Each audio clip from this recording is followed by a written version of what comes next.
Fala galera do Geração 48, bora começar mais um estudo da nossa série. Você tá ligado que dentro da sua cabeça existe a estrutura mais complexa do universo, que é o cérebro humano, com seus quase 100 bilhões de neurônios, onde cada um deles pode ainda fazer até 10.000 ramificações, que são as conexões sinápticas.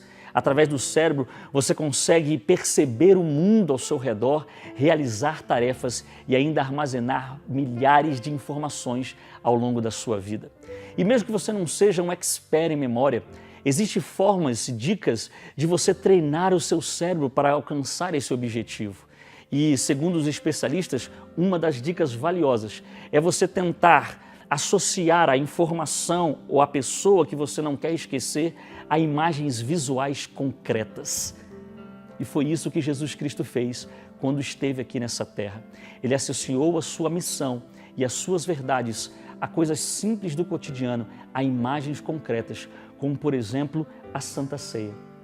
Através dessa refeição simples, Jesus queria que nós nunca esquecêssemos quem Ele era e qual era a sua missão. Toda vez que a gente comesse do pão e bebesse do suco da videira, nós fizéssemos isso em memória dele, para que nunca esquecêssemos quem Ele era e o que Ele veio fazer aqui na terra. Imagine comigo a cena. Era Páscoa e os discípulos estavam reunidos com Jesus em uma casa, mas não havia ali nenhum servo contratado para lavar os pés deles.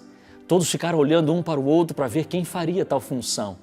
Mas, para surpresa deles, o próprio Jesus se levanta, pega uma bacia com águas e começa a lavar os pés deles, um por um, inclusive de Judas, que iria traí-lo momentos depois. Com esta cerimônia, Jesus institui um rito que precederia a Santa Ceia, que ele traria todo um significado espiritual para a vida dos discípulos ao longo da sua jornada.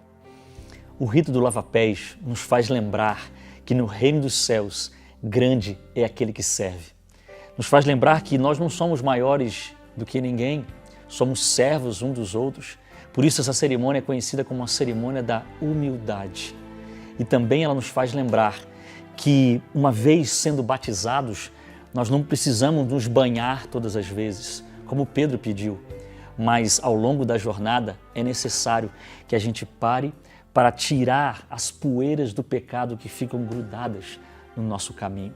Fazendo isso, a gente se prepara para a cena da comunhão com Cristo através do comer do pão e do suco da videira, que simbolizam Jesus Cristo.